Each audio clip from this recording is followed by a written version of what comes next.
आप सभी को मेरा प्रणाम। आप सबका स्वागत है आज के इस ब्लॉग में। तो आज हमारा ब्लॉग शुरू हो रहा है शाम के लगभग, अभी बज रहे हैं 4। और आज सुबह से मैंने कुछ भी शूट नहीं किया है, तो 4 बजे से ही आज ब्लॉगिंग की शुरुआत हो रही है।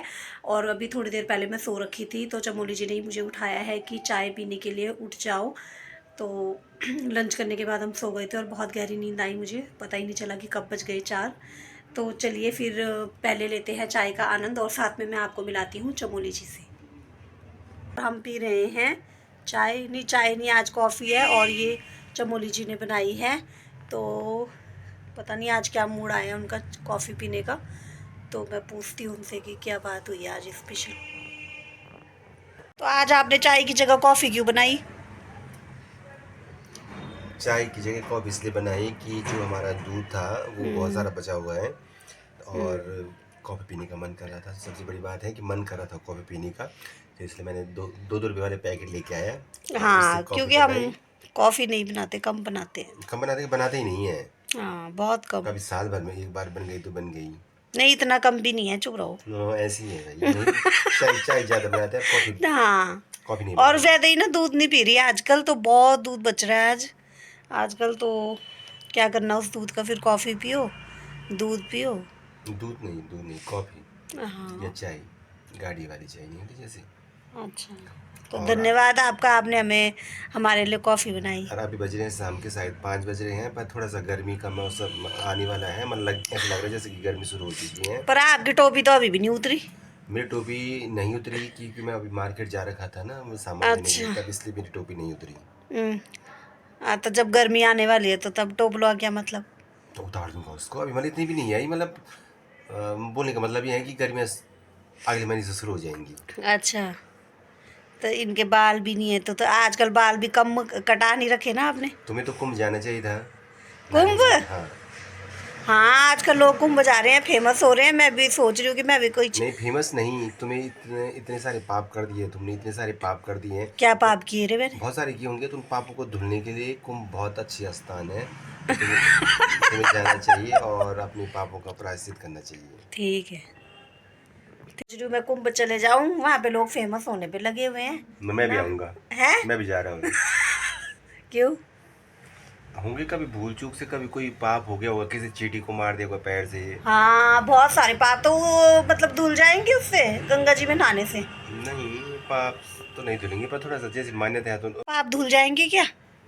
पाप कैसे धुलेंगे? पाप करो तुम हाँ। और तब जाओ धोए गंगा जी। तब जाओ तुम गंगा जी स्नान करने के लिए। हाँ। पर वो मान्यता है कि ऐसा करने से तुम्हारे पाप धुल जाते हैं, पर ऐसा होता नहीं है। मैं तो जरूर जाना चाहूंगी, तब मैंने बहुत पाप कर रखे, भगवान कसम। जो तुमने पाप कर दिए हैं, वो तुम्हारे खाते में जुड़ चुके हैं। और उसका तुम्हें, अगर तुमने अच्छे कर्म करेंगे तो उसका फल जरूर मिलेगा, और बुरे कर्म करेंगे तो उसका फल भी जरूर मिलेगा। इस जन्म में भी मिल सकता है, अगले जन्म में भी मिल सकता है, कभी भी मिल सकता है, पर वो तुम्हारे जो बही खाता होता है ना, उसमें जुड़ हाँ। चुका है और उसका फल मिलेगा ही मिलेगा, चाहे तुम कितना भी पुण्य करो। हमारे चाहे तुम गंगा जी में कितनी डुबकी मार लो, हमारे है। गढ़वाली में कहावत है कि गौड़ मारी थे जुतदान। या जैसे कि मतलब ये मैंने पहली बार सुना। या होता है ना, जैसे कि घर फूकी थे कंबल दान करी थे। अच्छा। करना मतलब कहावत है कि गौड़ हाँ। तुम्हारे लिए, तब चल गया तुम कुंभ स्नान करने के लिए, गाय को मार दिया या मतलब कुछ ऐसे कर दिया, तब जा रहे तुम बहुत सारा पुण्य करने के लिए। अच्छा। तो वो पुण्य कभी नहीं मिल सकता है तुम्हें। चाहे हैं? तुम कहीं भी कुंभ जाओ, 10 कुंभ नहाओ, 15 कुंभ नहाओ, तो 1000 ये कुंभ नहाओ, महाकुंभ लगा है 12 साल में, इसमें तो कोई होगा कुछ ना कोई कुछ। बात नहीं। जो तुमने कर्म कर दिए हैं तो उसको वो लिखा हुआ है ऊपर। अबे धुल जाते हैं पाप।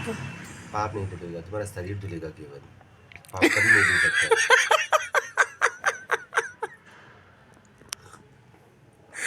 है। ये देखो, जो लोग कुंभ में जा रहे हो बेकार है बेचारे, हैं। बेकार नहीं है, वो तो एक हमारी धार्मिक मान्यता है ना, पर धुलेंगे कैसे? वो वॉशिंग मशीन थोड़ी है कि तुम यहाँ से गंदे होके जाओ और वहाँ तुम वॉशिंग मशीन के अंदर गए और साफ सुथरे वापस आ जाओ, ऐसा थोड़ी है। जो ऐसा। जो तुमने कर्म कर दिए हैं, कुछ भी कर्म का मतलब ये थोड़ी है कि तुमने कुछ, अगर तुमने किसी के बारे में गलत भी सोच भी दिया है, हाँ, तो पाप हो गया। पाप क्या, वो जुड़ चुका है वहाँ पर। अच्छा। और अगर तुमने अच्छा सोचा किसी के बारे में, वो भी जुड़ चुका है, तो उसका अच्छा। फल तुम्हें मिलता है, जरूर मिलता है। अच्छा, ऐसा होता है। हाँ हाँ, जरूर मिलता है। अच्छा। कभी देख लेना, अगर तुम किसी के बारे में अच्छा सोचोगे ना, तो मतलब उसको तो जो कुछ होगा होगा, तुम्हें अच्छा लगने लग जाएगा, अपने मतलब अच्छा महसूस होगा अगर तुम किसी के बारे में अच्छा सोचोगे तो फल ही है। और अगर तुम किसी के बारे में गलत सोचोगे तो तुम्हें भी अजीब सा फीलिंग आने लगेगी, गंदी गंदी फीलिंग आने लग जाएगी, मतलब अजीब सा लगने लग जाएगा। तो उसका फल ऑन द स्पॉट पे मिलता है। हमें तो नहीं लगता ऐसे। क्यों नहीं होता है, कभी तुम ध्यान से तो देखो, होता है। मुझे तो नहीं लग रहा कि ऐसा होता होगा। ऐसा ही होता है और 100% क्या 1,00,000% सत्य बात है ये। पता ये नहीं। आज मैं बोल रहा हूँ 108 श्री श्री श्री 108 विनोद चमोली गुरु जी, मतलब जैसे बहुत सारे गुरु होते हैं ना, उनके आगे लिखा रहता है श्री श्री 110 श्री। तो मैं मतलब मैं बोल रहा हूँ, तो मेरा ये जो कथन है वो पत्थर की लकीर है और सत्य है। तो ये देखो इतने ऐसे विचार आपको किसी भागवत में किसी व्यास जी के माध्यम से ही मिल सकते थे, किसी आचार्य के माध्यम से, या तो इन्हीं के माध्यम से मिल सकते थे। ये मैं थोड़ी बोल रहा हूँ, मेरा अंदर जो परमात्मा है वो बोल रहा है। वो तो अच्छा। परमात्मा की जो शक्ति है वो बुला रही है, हम तो माध्यम है। अच्छा, और क्या है परमात्मा की शक्तियाँ आप में? सब कुछ है, सबके अंदर है। हमारे अंदर तो नहीं है भाई। सबके अंदर है। तुम बोल रहे हो, सांस ले रही हो, हाथ पैर चल रहे हैं, तो सब ये सब भगवान की कृपा है भाई। अब कृपा तो है, पर तो मन नहीं मानता ना। ये उपहार है भगवान का हमारे लिए। अच्छा। तो इसलिए भगवान का धन्यवाद करो और किसी के बारे में गलत मत सोचो, गलत मत बोलो। वही कुंभ स्नान है। और अगर तुम यही सोच के घर के अंदर बाथरूम में भी नहा जाओगे तो वो कुंभ से भी बड़ा स्नान हो जाएगा। अच्छा। वो तो हम रोज रोज ही नहा रहे हैं। नहीं, नहाना नहीं, सोच के नहाना नहीं कि मैं अच्छा सोचूंगा, सबके बारे में अच्छा करूंगा। अच्छा। तो ये सोच के साथ अगर तुम स्नान करोगे, भगवान का नाम लेके स्नान करोगे, तो वो जो स्नान होगा ना, वो कुंभ से भी महान स्नान होगा। अच्छा। और उसी में से तुम्हारे जो पाप होंगे वो धीरे धीरे कटने लग जाएंगे। अच्छा। वो नहीं बोलते, क्या नाम है उनका, प्रेमानंद जी महाराज जी बोलते हैं कि तुम नाम जप करो, मतलब कोई भी नाम जप करो तो तुम्हारे पाप कट जाएंगे। अच्छा। तो पाप क्या कटेंगे, तो कट ही जाते हैं। अगर तुम किसी के बारे में अच्छा सोचो, अच्छा बोलो, तो तुम्हारे अच्छा। पाप जरूर कट जाएंगे, हैं? प्रेमानंद जी के अनुसार। तो महाकुंभ जाने की जरूरत नहीं है? नहीं, जाने की जरूरत है, क्यों नहीं जाने भैया। हमारी वहाँ नदियाँ हैं, संगम है, उनके दर्शन करना है, मंदिर है, इतने सारे साधु संत आते हैं। पर ये सोच के नहीं जाना कि यहाँ जाके पाप कट नहीं, जाएंगे। हाँ, ये तो नहीं सोच के जाना, पर बोलते हैं कि जो साधु संत आते हैं वहाँ, उन साधु संतों के भेष में ईश्वर भी आते हैं वहाँ पर कुंभ स्नान करने के लिए। अच्छा। तो उन साधु संतों का अगर तुम्हें दर्शन हो गया है सच्चे मन से, अगर तुमने ईश्वर के रूप में उनका दर्शन कर रहे हो, तो तुम्हें ईश्वर की अनुभूति जरूर होगी वहाँ पर। अच्छा। जो नदियाँ हैं, वो जहाँ जो लोग हैं, पर ये सोच के जाना है ना, ये नहीं कि भीड़ है ये वो, मतलब सात्विक मन से जाना चाहिए वहाँ। अच्छा, तो ये थे चमोली जी के विचार इस कुंभ के बारे में, कुंभ के बारे में, महाकुंभ के बारे में। तो ये थे चमोली जी के विचार महाकुंभ के बारे में, है ना, कि हमें यही सोच के नहीं जाना चाहिए कि हमारे पाप कट जाएंगे। वहाँ कर्म पे ध्यान देना चाहिए। उनका मतलब ये है कि अच्छे कर्म करो, अच्छे व्यवहार रखो सबके प्रति।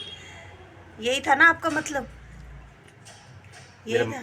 जो समझ रहा होगा, जो अगर जिसने समझना होगा तो मेरा मतलब समझ गया होगा, जिसने नहीं समझना होगा तो मतलब नहीं समझा होगा। इनका इशारा मेरी तरफ है, मैं बस समझ रही हूँ। तुम भी अपने कर्मों पर ध्यान रखना, तो तुम्हारा भी मोक्ष जरूर होगा। मेरे कर्म अच्छे ही हैं वैसे तो। नहीं, जो तुम्हारी बोल है, जो तुम्हारी सोच है, वो सही होना चाहिए और कर्म भी सही होना चाहिए। सोचना भी बहुत ज़्यादा जरूरी है किसी के बारे में। अच्छा, किसी के बारे में भी बोलना भी ज़्यादा जरूरी है। अगर तुम सोचोगे सही तो तुम्हारे बोल भी वैसे ही होंगे, और अगर तुम्हारे बोल भी वैसे होंगे तो तुम्हारे एक्शन भी वैसे होंगे। एक्शन मतलब कर्म भी वैसे होंगे। अच्छा, तो सोच, बोल और कर्म, ये तीनों मतलब एक, अगर सोच सही है तो ये थे इनके विचार। जो कर्म हो चुके हैं उसका तो कुछ नहीं है, बस आगे के लिए तुम्हें अपना, उसके लिए महाकुंभ जाओ। नहीं, जो हो चुके हैं वो उसका तो कुछ नहीं, उसका तो मिलेगा ही मिलेगा तुम्हें, पर आगे का ध्यान रखना चाहिए। देख लो अब कितना बड़ा रोल है कर्म का, तो सोच का भी, बोल का भी, सबका, शब्दों का भी, सबका। तो तुम्हें पुण्य घर ही पर मिल जाएगा। तो ये देखिए, ये कथावाचक श्री विनोद चमोली जी। कथावाचक नहीं हूँ मैं। नहीं, आचार्य नहीं लगा सकते क्योंकि उनके पास आचार्य की डिग्री नहीं है, लेकिन ये किसी कथावाचक से कम नहीं है, सच में बोल रही हूँ मैं। हूँ और संसार में रहता हूँ, तो संसार की जितनी भी चीजें हैं मुझे उसकी अनुभूति है, उसी के आधार पर मैं कह रहा हूँ। हाँ, तो ऐसे विचार आपको कथावाचक आचार्य उन्हीं से सुनने को मिल सकते हैं या तो फिर चमोली जी से। सबके पास ऐसे विचार, सबको पता है। पर व्यक्त करने का भी तो वो होता है, क्या सबको बोलते हैं व्यक्त करने का वो है, सबके पास है ये हाँ। कि क्या होता है, सबको पता होता है। हमें तो व्यक्त करना भी नहीं आता। क्यों नहीं आता है? व्यक्त करने की कोई जरूरत ही नहीं है, केवल तुम्हें अमल करने की जरूरत है, उनको फॉलो करने की जरूरत है और अपने अंदर लेने की जरूरत है। अच्छा, जो मेरे विचार है। ये देखो अब देखो, अब लाइन लग जाएगी प्रेमानंद जैसे महाराज। इनको सच में आचार्य कर लो आप, और तो उसके बाद ऐसी ही कथा सुनाना सबको। भगवान कसम लाखों करोड़ों आ जाएंगे तुम्हारे पास। लोग पैसा ना भाई, लोग। क्या मैं सुना सकता हूँ कथा? क्यों नहीं सुना सकते? ऐसी कथा तो सुनाते, ऐसे प्रवचन तो सुनाते महाराज जी लोग। नहीं सुनाते क्या? सुनाते होंगे, पर मेरा व्यक्तित्व नहीं लग रहा है कि मेरे पैसा होगा। केवल मैं घर का भी आ दो आदमी। प्रवचन केवल और केवल मेरे लिए है ना? प्रवचन नहीं है, सद्वाणी नहीं है। जो भी है, तुम्हें तो धन्य होना चाहिए कि हाँ। तुम्हें मतलब ऐसा वो मिला है परमात्मा, या तुम्हें तो धन्य होना चाहिए अपने भाग्य पर। अच्छा, कि मुझे इतने देवता रूपपति मिले। मतलब तुम्हें ऐसे देव के रूप में, मनुष्य के रूप में ऐसा पति मिला है। वो देखो, वो भी उड़ गई।